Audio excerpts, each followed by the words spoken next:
자, 이제 교재 661페이지에 2년 이상 보유 요건을 볼게요. 보유 기간을 먼저 계산해야 되겠죠. 2년 이상이라는 건 취득일부터 양도일까지예요. 그래서 다음 페이지 잠깐 보시면 보유기간, 거주기간 계산 파란색 있잖아요. 보유기간은 취득일부터 양도일까지로 한다. 나중에 우리가 배우게 되는 취득시기, 양도시기 굉장히 중요하겠죠. 다시 이제 앞으로 가서 2년 이상 보유해야지만 비과세 적용해줘요.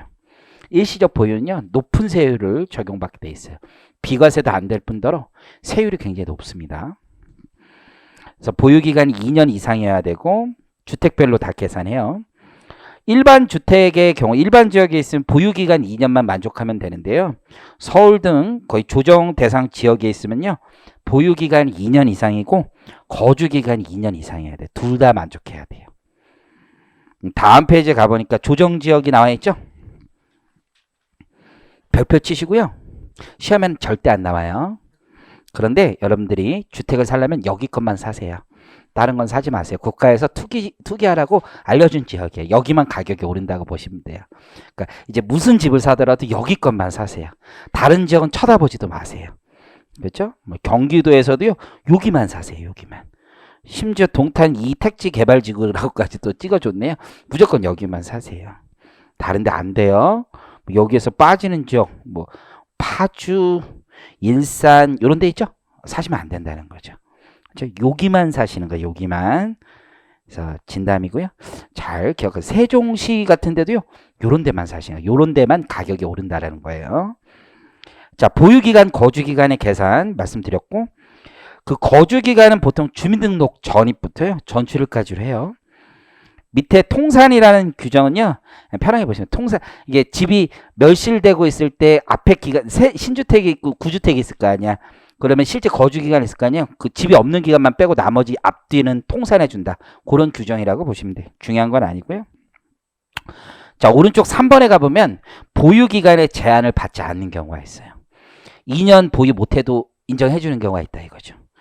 너무 복잡해요. 그래서 읽어보면 1세대가 양도일 현재 1주택을 보유하고 있는 경우로서, 그것도 상황별로 다르지. 다음 1, 2, 3에 해당하는 경우에는 보유기간도, 거주기간도 제한을 받지 않고 4, 5에 해당하는 경우는 보유기간은 제한받지 않는데, 보유기간은 제한받는데 거주기간은 또 제한받지 않아요.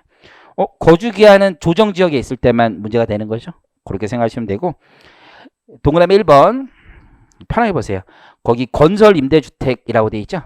이게 뭐냐면 LH공사 같은 데서 내가 건설 임대주택이라고 해서 먼저 임차인으로 들어간 거예요. 그 다음에 5년 이상 거주를 한 다음에 이제 소유권이 내 걸로 바뀌었어요. 바뀐 다음에 곧바로 팔았어요. 이걸 부동산 투기로 보긴 힘들죠. 그러니까 보유기간이 얼마 안 되더라도 1년 뭐 2년 안 되더라도 인정해 주겠다는 거야. 두 번째 수용이에요. 수용. 내가 2년 보유하고 싶었는데 국가 뺏어갔죠. 인정해 줘야지. 세 번째 체크하세요. 세 번째. 역시 취약, 질병, 근무상 형편이에요. 그런데 내 1년 이상 거주했어요. 그렇죠? 그리고 양도하면요, 보유기간, 거주기간 제한받지 않아요. 1년 이상 거주만 했으면. 그런데 보니까 취약, 질병, 요양, 근무상 형편이죠? 그럼 여기서도 뭐는 없어요. 사업상 형편은 없어요. 사업상 형편 X. 시험 문제 사업상 형편이었으면 무조건 그냥 정답이야. 그게 그냥 안 되는 거야. 그게. 근데 이제 학교도 이런 거는 또 제외하죠. 유치원, 초등학교, 중학교는 제외하죠. 그런 걸로 이전에 애들 말 잘 듣잖아요. 지금 느낌 안 와요? 애들 우리 초등학교 종민이 데리고선 종민아 아빠 저기로 가자 그러면 그냥 가는 거죠. 싫어 친구들 때문에 싫어 뭐 이럴 수도 있지만 여기 사탕 그러면 뭐 사탕 가지고 움직이는 아니면 여기 포켓몬 이러면 움직인단 말이에요. 그렇죠? 그러니까 얘네들 안 돼. 고딩 정도 됐을 때가 애들 말 안 듣죠. 그렇죠? 고딩. 요즘 중학생부터 말 안 듣는다고 하는데 어쨌든 제외한 그런 이유로 이전하는 경우 괜찮대. 뭐 대학교 간다. 그다음에 다음 페이지 아프거나 직장 변경이 제일 많겠죠.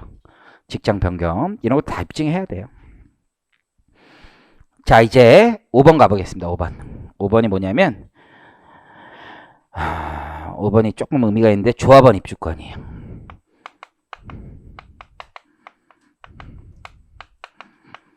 자, 여러분들 이거는 뭐하고는 다른 거예요. 일반 분양의 입주권하고는 전혀 다른 거예요. 조합원 입주권은 내가 원래 주택이 있었던 거예요.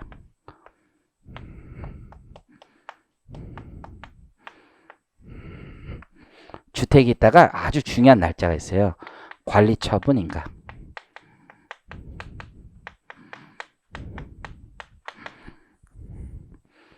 그러면 이러고 나다가 이제 주택을 멸실시켜요. 그럼 나는 관리처분 인가일부터는요, 뭐가 생기냐면 권리만 있는 거야. 나중에 신주택을 취득할 수 있는 권리. 새로운 아파트를 취득할 수 있는 원래 권리만 있는 거야. 아주 옛날에 이런 문제가 있었던 거예요. 아주 옛날에. 이 권리를 판 거야. 조합원 입주권을. 그죠? 왜냐면 조합원 입주권은 자기 땅이 여기에 포함되어 있잖아, 사실. 권리를 팔았는데, 과세관초, 이거 주택은 아니지 않느냐, 권리지. 부동산을 취득할 수 있는 권리에 해당하니까 양도세를 부과한 거야. 얘는 다른 주택이 없었는데. 이해하시겠죠?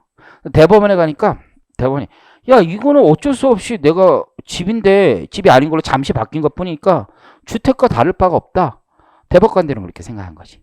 법을 만들어준 거야. 이것도 뭐로 보겠다? 1세대 1주택을 판단할 때는 주택으로 보겠다.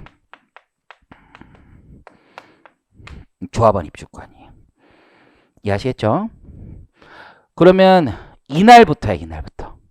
그럼 보유기간이 2년 이상이어야 되겠죠? 보유기간이 주택으로서 보유기간, 이게 2년 이상이어야 되는 거야. 이게 2년 이상. 이해하시겠죠? 그럼 한번 케바케로 해봐요. 내가 그냥 주택이 한 채 있어요. 그리고 다른 데 조합원 입주권이 있어요.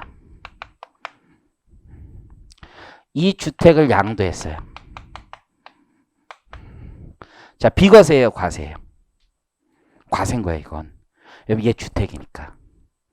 1세대 2주택이 되는 거예요. 1세대 2주택. 얘도 주택이라는 거야. 꼭 유리하지만은 않아요. 유리할 수도 있고 불리할 수도 있는 거예요. 무주택자가 있어요. 무주택. 그런데 나 뭐 있어요? 조합원 입주권이 있다고요. 조합원 입주권은 이날 이후에 산 건 인정 안 돼요. 이건 아파트 딱지하고 다를 바가 없죠. 관리처분 인가 전에 산 것만 인정되는 거예요. 그 전에 것만 진짜 집이 있었던 거죠. 어쨌든 무주택자가 있고 난 조합원 입주권도 하나 있는 거예요.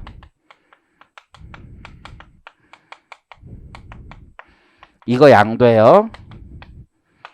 그러면 1주택자가 되는 거예요. 이건 비과세 되는 거예요. 물론 9억 원을 안 넘어야 돼요. 조합원 입주권 그 자체도. 얘도. 그럼 한번 볼게요. 도정법이라고 얘기하는데 도시 및 주거환경정비법. 그래서 재건축하는 거예요. 재건축에 따른 관리처분 인가로 취득한 입주자로 선정된 지위. 그래서 주택 재건축 사업 또는 주택 재개발 사업을 시행하는 정비사업조합의 조합원으로서 취득한 거에 한정되는 거죠. 포인트는 조합원으로서 취득한 거야. 조합원이 된다는 얘기는 그 전에 관리처분 인가 전에 내가 주택이 있었다는 거예요. 이를 조합원 입주권이라고 하는데 사실 부동산을 취득할 수 있는 권리에 해당하므로 원칙적으로 양도세 과세 대상이 되는 게 맞겠죠. 그러나 조합원 입주권을 한 개 보유한 1세대가 다음 중 하나의 요건을 충족하여 양도하는 경우 해당 조합원 입주권을 양도하여 발생하는 소득에 대해서는 비과세한다는 얘기예요. 근데 거기 1세대 보니까 뭐라고 돼 있어요? 가로친 거 한번 볼게요. 편해 보세요. 관리처분 계획 인가일 등 현재 1세대 1주택 비과세 요건에 해당하는 기존 주택을 소유한 세대만이라는 거죠. 관리처분 인가일 전에 1세대 1주택이 있어야 된다는 거지. 너무 복잡하죠. 그렇죠? 자, 오른쪽에 가보면 그래서 1번이 조합원 입주권만 가지고 다른 주택은 없어야 되는 거죠. 근데 이런 경우도 있죠. 내가 조합원 입주권이 있는데 그럼 난 여기서 떠나야 될 거 아니야. 다른 데로 가서 살아야 될 거 아니야. 보통 그런 경우에는 이주비 같은 거 받아서 일반적인 사람들은 뭐예요? 전세 가죠. 그렇지만 우리 이런 분들은 포기하지 않아요. 기회예요. 아직도. 집을 또 사죠. 일시적 2주택을 여전히 적용받을 수 있는 거야. 또 사는 거야, 또. 이해하셨어요? 그래서 2번에 보니까 뭐예요? 양도일 현재 1조합원 입주권 외에 1주택을 소유한 경우로서 해당 주택 1주택을 취득한 날로부터 3년 이내 조합원 입주권을 양도하는 거예요. 아파트 되기 전에 그런 주택 아니면 옛날 뭐 개포동 이런 집을 사요. 그 다음에 관리처분 인가 받아요. 그래도 난 여전히 주택이 있는 거예요. 1주택? 그래도 일시적 2주택은 살 수 있죠. 그러니까 다른 주택을 사. 근데 이제 관리처분 계획 인가받고도 이게 재건축까지 기간이 오래 걸릴 수 있잖아요. 그 사이에 3년 안에 이 조합원 입주권을 판다고. 그래도 비과세는 적용된다는 거죠. 똑같이 주택으로 쳐주니까. 이해하시겠죠? 그러니까 양도세 이런 걸 공부를 많이 하면 어떤 생각이 들어요? 아, 이제 나의 갈 길이 무엇이구나 라는 걸 알 수도 있는 거죠. 그렇죠? 자, 1세대 1주택 비과세 배제. 요거는 어떤 거예요? 요런 거죠. 요런 거. 그래서 1세대 1주택 비과세 규정에도 불구하고 1세대가 주택과 조합원 입주권을 보유하다가 조합원 입주권도 주택이라고 그랬죠? 그 두 채 있는 거야. 그리고 주택을 양도하면 얘는 이런 주장, 조합원 입주권 주택이 아니잖아요. 안 된다는 거죠. 걔도 무조건 주택이야. 양도하는 경우는 1세대 1주택 비과세를 적용하지 않는다. 그 취지는 조합원 입주권의 보유도 주택을 소유하는 것과 동일하게 취급함으로써 양도소득세 과세 강화한 거죠. 자, 물론 이 경우도 1세대 2주택 비과세 특례 대체주택이라면 다 면제될 수 있는 거고. 자, 이제 1세대 1주택 비과세는 끝났어요. 너무 힘들죠? 저도 힘든데. 그래서 어쨌든 이것만 가지고도 일을 하기는 힘들어요, 여러분들. 왜냐면 옛날 부칙들이 많이 살아있어. 옛날 소국가세 뭐 이런 문제들이 때문에 쉽진 않아요. 이 정도만 알아도 많이 아는 거고요. 큰 그림만 잘 그리시면 돼요. 자, 666페이지 옵니다. 4번에 가보니까 아까 미등기 자산 있죠. 미등기. 국가에 드러내지 않고 지금 돈만 치는 애들이잖아요. 얘네들은 죽는 거야. 아무리 1세대 1주택 비과세라도요. 미등기 쳤으면 배제하는 거야. 미등기. 어마어마한 규정이죠. 그래서 미등기 자산에 대해서는요. 미등기 자산 양도는 토지, 건물 및 부동산의 권리를 취득한 자가 등기하지 않고 양도하는 거. 이런 걸 중간생략 등기라고도 불러요. 그래서 가운데 도표에 보니까 중간생략 등기라고 돼 있죠. 도표에 보니까 도표 그냥 그림으로 돼 있는 거. 그래서 을이 미등기하면 등기가 갑액에서 병으로 직접 이전되죠. 이런 형태를 중간생략 등기라고 합니다. 그래서 거기 도표에다가 맨 밑에 박스에다 별표 치시고요. 중요한 겁니다. 미등기 자산에 대한 규제가 있어요. 제일 큰 게 뭐예요? 세율 70%. 뭐 여기서 게임 끝난 거죠? 내 번 돈의 77%를 떼가는 거야. 왜냐면 뭐예요? 7% 지방소득세가 붙거든. 누진세율이에요? 단일 비례세율이에요? 단일 비례세율이에요? 그냥 한 방이야. 그냥 훅 가는 거죠? 이거보다 더 무서운 게 어디 있어요? 원래 토지나 건물을 보유하고 있으면요. 물가 상승에 대한 명목소득분은 빼줘요. 그게 장기보유 특별공제거든요. 그것도 안 해줘요. 근데 이런 애들은 잠깐 사고 팔기 때문에 장기보유 보통 하지도 않아요. 요것도 크고요. 비과세 감면 아무것도 안 해주는 거죠. 1세대 1주택 이런 거 필요 없어요. 미등기 했으면 배제합니다. 필요경비 계산공제라고 있어요. 그게 원래 토지 3%거든요. 근데 0.3%. 뭐 이런 거 크지도 않아요. 70%가 제일 크죠. 자, 이제 668페이지로 옵니다. 양도 시기와 취득 시기. 아주 중요한 문제죠. 왜냐면 보유기간, 거주기간, 그리고 양도소득세를 언제 낼 것인가 이런 것도 결정되겠죠. 더 중요한 것 중에 하나가 세율 같은 거예요. 세율. 세율은 양도 시점의 세율. 납세 의무가 성립할 때 세율을 적용하거든요. 요즘에 문제되는 게 뭐냐면 주식에 대한 양도소득세율이 올라갈 거거든요. 그러면 M&A를 해. 그러면 이 사람은요. 주식의 세율을 여러분 구경을 한 다음에 보여주는 게 더 좋을 것 같아요. 먼저 세율 쪽에 가서 실제 요즘에 문제가 많이 되는 사례를 예를 들면 쭉쭉쭉쭉쭉쭉 넘겨서 세율을 잠깐 구경해 볼게요. 아유, 왜 이렇게 잘 안 넘어가요. 페이지 찾았으면 얘기 좀 해주세요. 네, 적어왔어야 되는데. 교재 703페이지부터 쭉 나와 있죠. 세율이 그렇게 복잡해요. 자, 거기 보니까요. 그 주식 및 출자 지분 있잖아요. 이제 5% 올라가거든요. 그래서 아까 제가 잘못 말씀드린 게 10%, 20%, 30% 그랬는데 그냥 25%가 있다라고 생각해 20%, 30%만 있는 게 아니라 중간에 25%도 있어. 거기 중소기업의 경우에는 2020년부터는 양도분부터는 몇 프로가 적용된대요. 3억 초과분에 대해서 25%로 올라가는 거죠. 지금 함께 한 거 맞아요? 내 케이스 얘기해 줄게. 나 지금 하려고 하는 거 있거든요. 지금 M&A 중이야. M&A 팔 거거든. 양도가액이 얼마일 거냐면 1100억이야. 중소기업이거든. 1100억. 아름답죠? 취득가액이 얼마인 줄 알아요? 취득가액 5억이에요. 자기가 회사 설립한 거야. 5억 자본금에서 1100억에 파는 거야. 다 양도 차익이죠?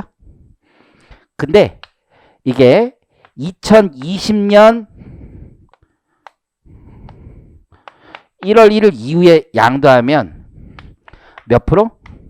25%. 이전에 양도하면 몇 프로?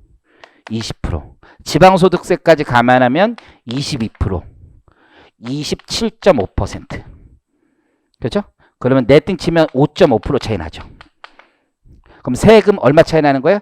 얼추 50억 이상 차이 나는 거죠. 언제 양도하느냐에 따라. 그죠? 지금 하반기잖아요. 계약서 쓰기 직전이거든. 얘네들이 잔금을 언제 치를 거냐면 1월 15일쯤에 잔금 치를 거야. 걔네들도 그 전에 취득하면 연결 대상이 되기 때문에 연결회계라고 들어봤잖아. 그 외국계 회사가 취득하려고 그러든. 그러니까 해 넘겨서 취득해야지 애들도 회계 처리도 편하고 이사회 보고도 굉장히 편한 거야. 이날 잔금 치르고 싶어 해. 이해하시겠어요? 회계 때문에. 근데 우리 이날 잔금 치러서 이날 넘기면 세금이 얼마 더 나와요? 50억 더 넘게 나오죠? 파는 애들이 당연히 싫어하겠지. 너 싫어. 이럴 거 아니에요. 너 싫어. 지금 이해하시겠죠? 이 모든 걸 해결할 수 있는 건 법이 바꿔주는 거죠. 유예를 해줄 수가 있어, 법이. 지금 몰라, 사실. 유예해줄 수도 있고 안 해줄 수도 있고. 그러니까 25%로 원래 올리기로 했는데 M&A 시장이 이것 때문에 자꾸 경직이 되니까 딜레이 해줬거든. 작년에도 딜레이. 근데 확실하지 않아. 이럴 때 방법이 하나 있어. 명의개서 있지, 명의개서. 명의개서를 이날로 끌고 오는 거야. 근데 회계에선 경제적 실질을 따지기 때문에 이날로 갈 수도 있대. 대신 세법은 명의개서만 이 전날 하면 이날이 돼. 명의개서 먼저 때리고 잔금 이날 받으면 돼. 계약금 이 정도 받고. 그러면 세율 몇 프로 적용받는 거야? 20% 적용받는 거야. 불법 아니야. 그죠? 그러니까 세율을 언제 적용받는 것도 양도 시기에 따라 얼마든지 달라질 수 있죠. 수십억 달라질 수 있는 거죠. 이해하시겠죠? 대신에 이렇게 어드바이스 하면서 쫄리긴 하겠지. 내가 지금 이거 잘못했다는 50억 잘못 왔다 갔다 하는 거 아니야. 멱살 잡힐 수 있는 거지. 가산세까지 묻으면 죽는 거지. 지금 막 잡히려고 그러네. 지금 왜냐면 잘 봐. 이게 양도소득세 신고 시기도 달라지는 거잖아. 이때 하는지에 따라. 잘못하면 나도 그냥 무신고로 해가지고 그냥 지금 무릎 꿇으러 가야 되는 수가 있는 거야. 이게 어마어마한 규정이라고. 양도 시기가 그만큼 중요하단 말이에요. 나의 양도 시기는 저쪽엔 뭐가 돼요? 취득 시기가 되는 거예요. 이해하시겠죠? 그럼 우리 법조문에는 어떻게 써져 있는지 한번 볼게요. 이렇게 돼 있네요. 대원칙이에요. 98조에 이렇게 돼 있어. 자산의 양도 차익을 계산할 때 그 취득 시기 및 양도 시기는 같은 거야. 취득하고 양도. 동전의 양면이죠. 나의 양도는 저쪽에 취득이 되는 거죠. 둘이 다를 수가 없어요. 대금을 청산한 날이 분명하지 않은 경우 등 대통령령으로 정하는 경우를 제외하고는 원칙이 뭐예요? 대금 청산일이에요.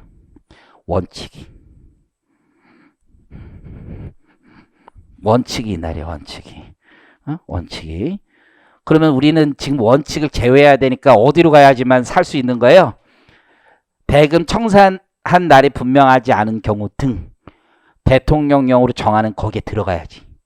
쉬운 일이 아니죠. 그렇죠? 정확히 해야 되지. 이해하시겠죠? 왜 잔금 청산일을 기준으로 하느냐? 전에 말씀드렸죠. 기본적으로 사실상 양도로 보기 때문에. 잔금 청산하면 진짜 제게 된 거죠. 등기 등록 여부에 불구하고. 그렇죠? 본질은 뭐야? 제가 진짜 제 건이냐 이거지. 진짜 제 걸로 넘어갔냐 이거지. 본질은. 근데 일반적으로 등기 칠 때를 보통 넘어갔다고 민사상 보지만 세법은 잔금 청산일이죠.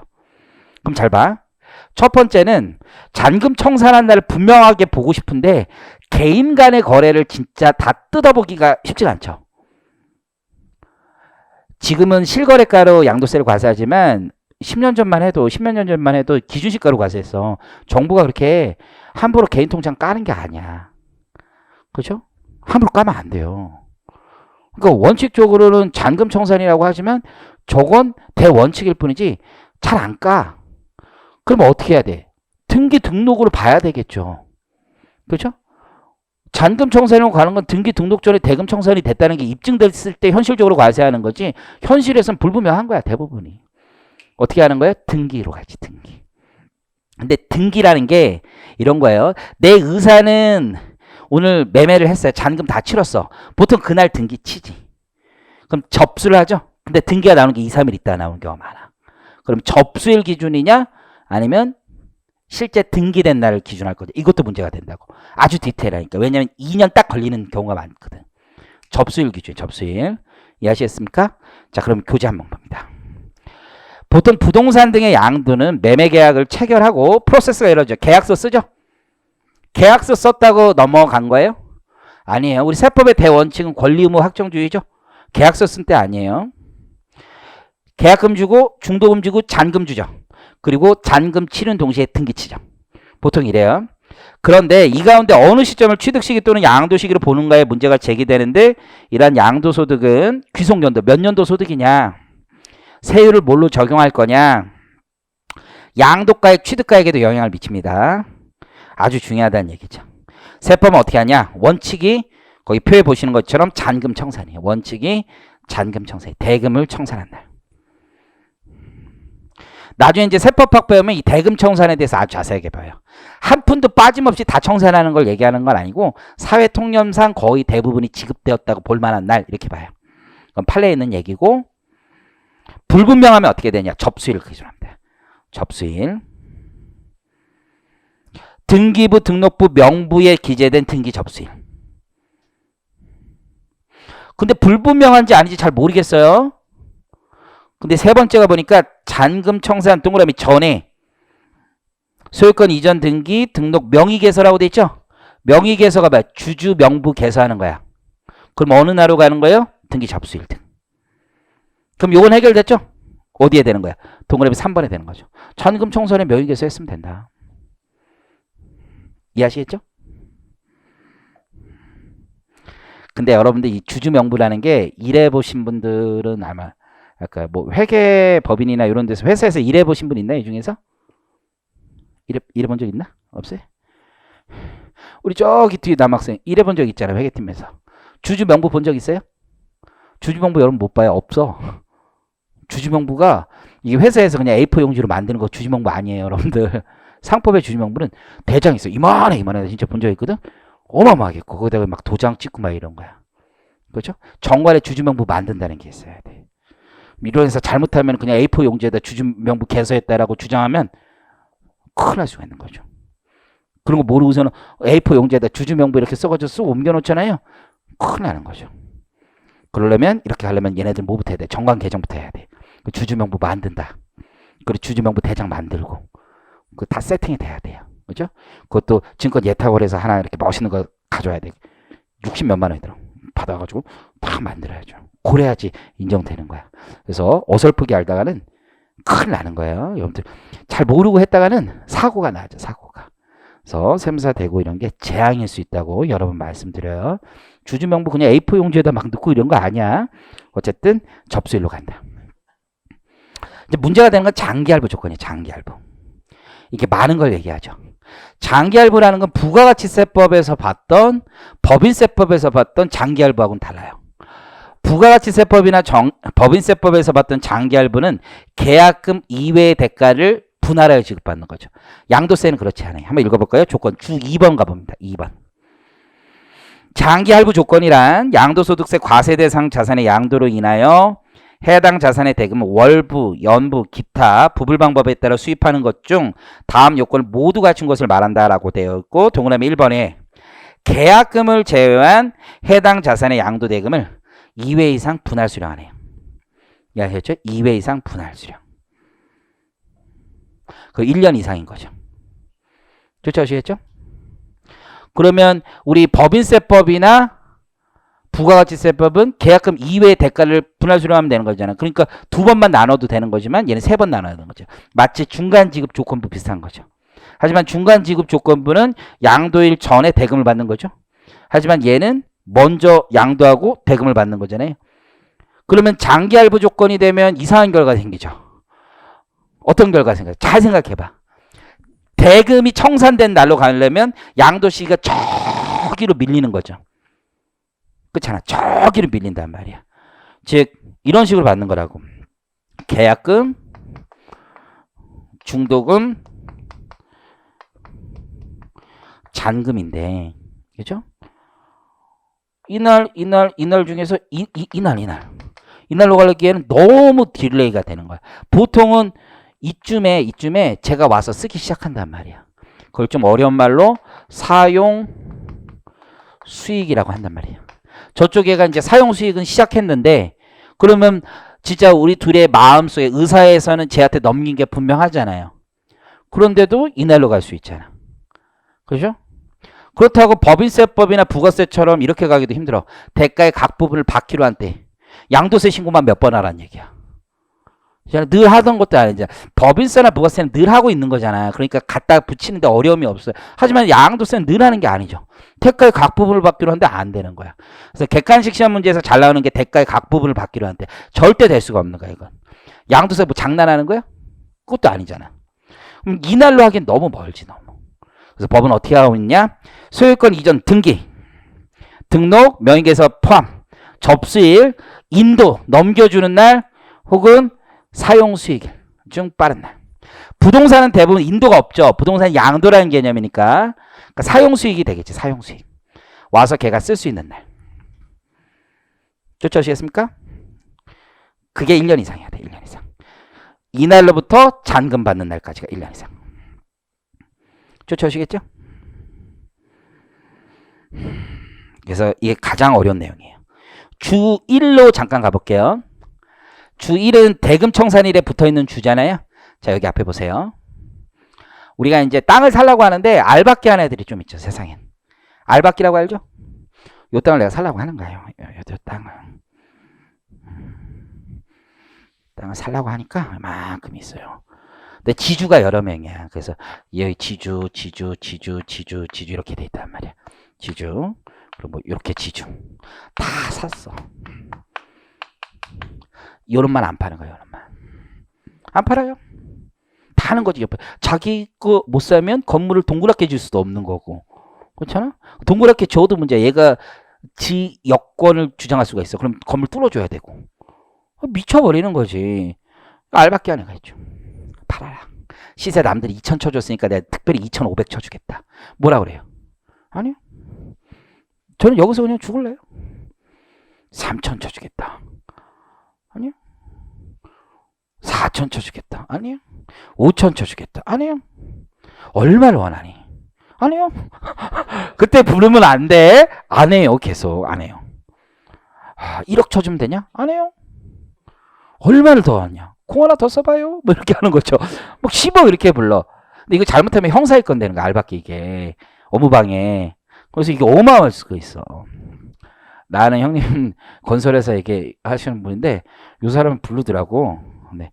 옛날에 내가 시계 나한테 샀다고 무슨 뭐라고 했던 형님이 있어요. 무슨 뭐 패션 액세서리를 사냐 뭐 이런 형님이 있는데 딱 불러요. 얘를 딱 불러. 진짜 무서운 사람들 많아.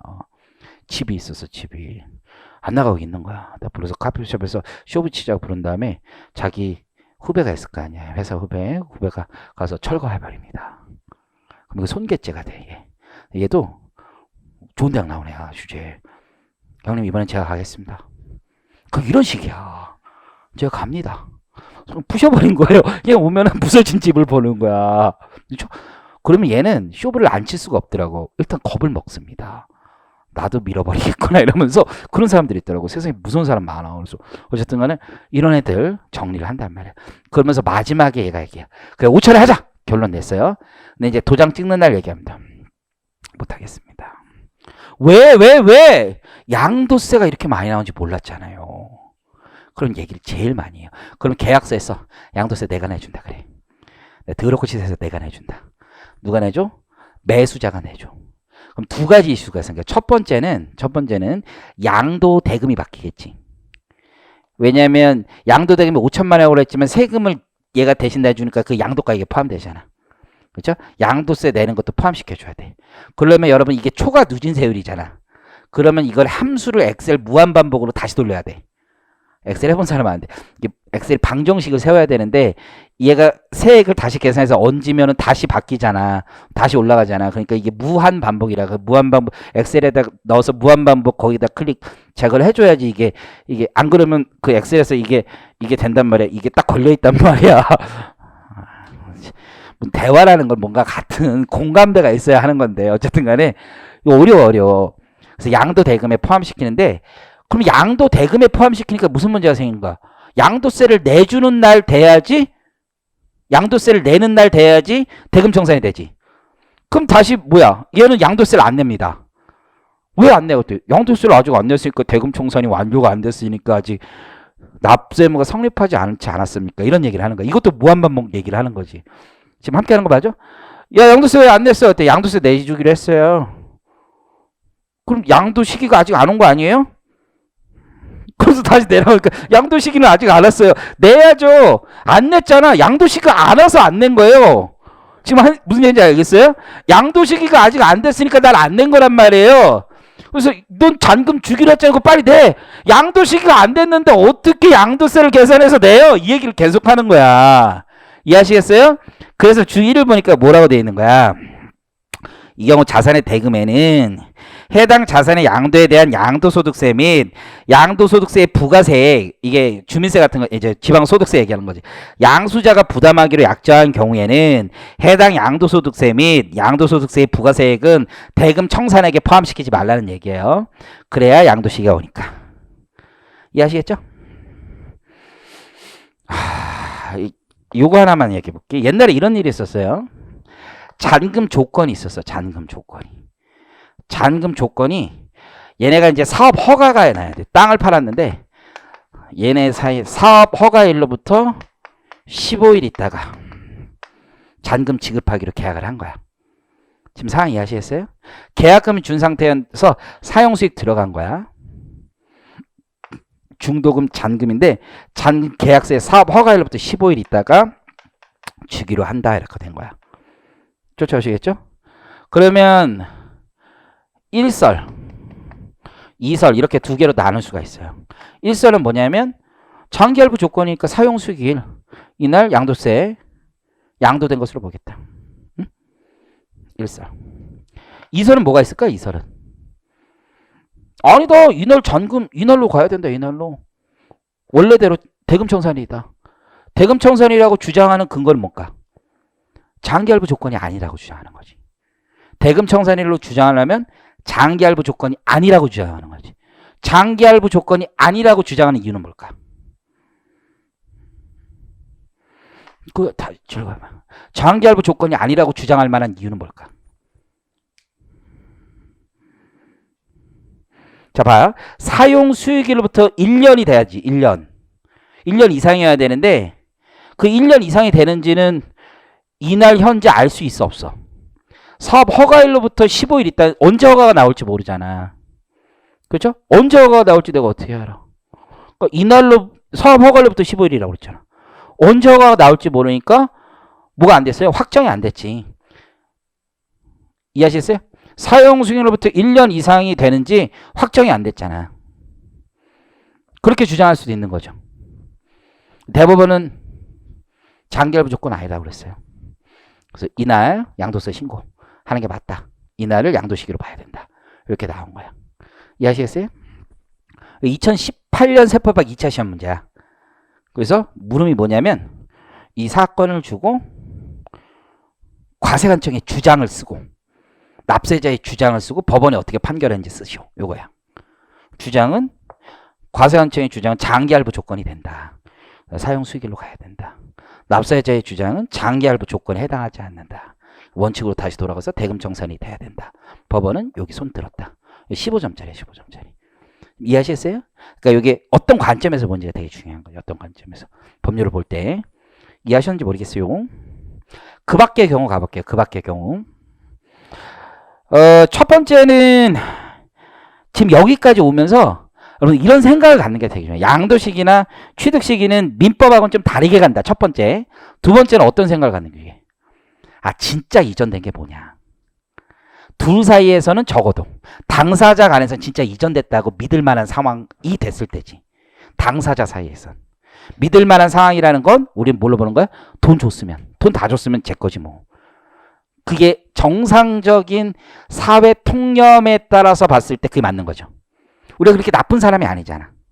돈 다 줬으면 등기 안 쳐도 넘겼다고 생각하지. 저거 내가 다시 등기 안 쳤으니까 내가 팔아먹어야지? 뭐 이런 생각 안 하잖아. 그런 생각을 가진 사람은 매우 이례적인 사람들이죠. 남들과 다른 생각을 하는 거지. 보통 사람은 돈 다 받았어. 10억 주기로 아파트, 네가 아파트 한 채가 있었어. 10억을 받기 위해서 계약서에서 10억 통장에 돈 들어왔어. 근데 저한테 등기 서류 다 줬는데 제가 등기를 안 쳐. 집에서 막 클릭하고 등기를 안 쳤네? 딴 놈한테 팔아야지? 이런 생각을 보통 안 하지. 그렇잖아. 우리는 합리적인 사람이죠. 그렇죠? 우리가 그렇게 쉽게 막 거짓말하고 이러지는 않잖아. 그렇지?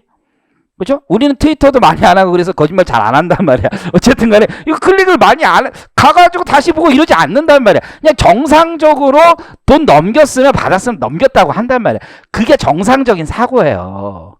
그치? 꼭 등기만 가지고. 근데 민사에서 막 그렇게 보는 판례 이런 건 다 어떤 애들이야. 몰래 팔고 이런 애들이 있으니까 민사사건이 있는 거예요. 우린 그걸 주목할 필요 없고 우리는 정상적인 세상을 보는 거지. 정상적인 세상. 그리고 왜 세법이 등기 접수일을 일반적으로 분명하지 않은 경우에 등기 접수일 날 대금 주는 날 보통 사람들은 또 마음이 급해가지고 돈 치르면 너도 생각을 해봐. 네가 10억 다 주고 취득했으면 등기 서류 줬으면 막 4시에 줬어도 달려가지 마. 그날 달려가지. 내일 하지 뭐. 이러지는 않잖아. 보통 사람들도 내일 하지 뭐 이런 것도 아니야. 아, 휴가 갔다 와서 할까? 뭐 이런 것도 아니지. 그건 비정상적이지. 응? 그렇잖아요. 그게 일반적이지 않다고. 그러니까 일반적인 경우를 다 대상으로 하는 거지. 장기할부도 뭐 그런 관점이야. 그럼 그 밖의 경우도 다 그런 관점에서 보시면 돼. 그게 사실상 양도라는 거야. 사실상 양도의 개념은 그런 개념인데, 보니까 자기가 건설한 건축물이 취득시가 있지. 보유기간 계산해야 되니까. 그럼 부동산 취득했다라는 걸 어떻게 하는 거야?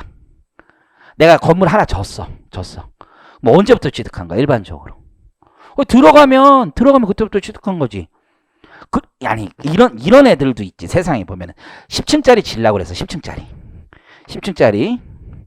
1층 딱 줬는데 내 건물 생겼네 이러지 않지. 10층 다 줘야지 느낌이 오는 거 아니야. 10층 다 줘야지 이제 내 거구나. 애들도 받고 저기서 해야지 라고 하는 거지. 보통 준공검사 떨어진다고 그래. 사용 승인 떨어진다고 그래. 구청에서 사용 승인해도 사용하세요라고 주는 거야. 그게 사용 승인이야. 그래서 사용 승인서 교부되면 그때부터 취득한 거지. 그날 안 들어가도 그때부터 내 거지 뭐. 꼭 들어가야 되는 게 아니라 사용 승인서 교부일 나오면. 잠실에 롯데월드 있죠. 롯데월드 그 호텔 이름이 뭐지? 시그니처인가? 시그니엘인가? 거기 한번 가봤었는데 별로. 어쨌든 되게 높더라고요. 그래서 종미랑 갔었는데. 너무 높아. 또 나의 친구가 또 거기 살아요. 그래서 한번 집들이 한다고 해서 갔는데 별로더라고. 내 친구가 거기서 담배 피다가 진짜 한번 내려왔다 그러더라고. 그래서 왜 지집이라고 거기서 담배 피우고 그래가지고 경복이 올려가지고서 벌금 100만 원인가 내고 그랬다는데 사람 이제 다양한 사람이 있으니까 어쨌든 롯데 호텔 있잖아요. 롯데 올라가는 거. 그게 처음에 한 50층까지 진 다음에 밑에 들어갔지 사람들. 들어갔지. 다 안 줬잖아. 사용 승인 교부는 아직 안 나와도 들어갈 수 있어. 뭐가 나와야지 들어가냐면 임시 사용 승인 교부가 나오는 거야. 임시 사용. 그런 게 거기 밑에 임시 사용 승인 이런 거 있을 거야. 여러분 인생 상식으로 하는 거예요. 이해하셨죠? 임시 사용 교부. 자, 오른쪽에 상속 받아요. 그럼 언제야? 상속 개시된 날. 아버지 돌아가신 날이에요. 개시된 날. 증여는 증여 받은 날이에요. 증여 받은 날. 증여 받은 날은 증여 재산을 취득한 날이야. 정확히 얘기하면 취득. 나중에 이제 배우게 되고. 특정 주식은 아까 배웠죠? 50% 넘은 날. 그때가 특정 주식이 되는 거죠. 자, 그 다음에 마지막으로 거기 세부상에서 5번만 잘 기억하면 돼. 5번. 양도한 자산의 취득 시기가 분명하지 않대요. 무슨 얘기야 이게? 그리고 먼저 취득한 자산을 먼저 양도한 것으로 본다. 이 세부사항은 여러분이 일할 때 엄청 많이 쓸 거야. 무슨 얘기냐면 주식이야. 주식. 주식은 내가 100주 가지고 있는데 10주, 10주, 10주, 10주 이렇게 취득해서 여러 번에 걸쳐서. 그러면 내가 지금 파는 게 언제 주식인지 알아요? 그거 모르잖아. 분명하지 않지. 뭐 어떻게 하라는 얘기야? 선입선출로 계산하는 거야. 그래서 양도소득세 계산하는 건 선입선출이에요. 우리가 법인세 계산할 때는 어떻게 했어? 모르면 평균법이었죠? 요거는 선입선출이에요. 그래서 취득 원가도 선입선출로 계산하는 얘기야. 실무에서 많이 쓰는 거야, 선입선출. 특히 대주주 양도세 계산할 때 이게 힘들어. 대주주, 여러분 해본 적이 없겠죠. 어쨌든 간에 해보면 빡세. 이 사람들이 계좌를 한 열 몇 개 써요. 대주들, 이게 소위 말하는 슈퍼개미 있지, 슈퍼개미. 내 좀 슈퍼개미 두 명 하는데 미쳐버리겠어. 진짜 걔들 왜 개미라고 그럽니까? 어쨌든 몇백억씩 있어. 몇백억씩 단타를 그렇게 쳐요. 계좌 10개 이상 돌려. 그리고 매일 샀다 매일 팔아. 그럼 1년치를 다 합산해서 그거를 신고서를 작성하려면 5% 룰이, 그 대주주 룰이 있잖아. 그 룰을 딱 넘기는 날이 있고 안 넘기는 날이 있고 이거 다 계산을 해야 돼. 그리고 언제 취득인지 이걸 다 쫓아가야 돼. 그러면 요 계좌에도 이 주식이 있고 요 계좌에 있단 말이야. 그럼 세 개 계좌를 어떻게, 일단 10개 계좌를 다 합산을 해야 돼. 그래서 V6값을 걸어가지고 날짜별로 쭉 해가지고 그 주식 단가별로 이렇게 쭉 다 쫓아가야 돼. 증권회사에서 만들어주지도 않아. 그걸 전체 계좌만 주고서 엑셀에서 다운받아가지고 쭉 해야 돼요. 미쳐버리는 거야. 실수할 가능성이 굉장히 높아. 그래서 내가 웬만하면 안 했으면 좋겠는데 괜찮아 또 근데 수수료가 나쁘지 않아. 그래서 그런 사람 한 명만 해도 양도세 수수료 한 5천 원 정도 받아. 5천만 원. 괜찮지 않아요? 뭐 슈퍼 개미들이니까 몇백억씩 버니까. 너 하는 분은 진짜 500 몇 억 있어. 500 몇. 그 사이에도 또 미술가 대출을 좀 레버리지를 일으켜가지고 막 이렇게 하는데 엄청 돈 잘 벌지. 뭐 500. 근데 실수할 가능성이 굉장히 높아. 국세청에 그런 거 자료를 지네들 다 가지고 있으니까 자료를 주고서는 그냥 심플하게 하면 되는데 우리 보고 다 하라는 게 마치 내가 보기 이 세금은 요거 봐라. 요거 틀린지 본다. 요런 식의 느낌이야. 이거 뭐 너무한 거지.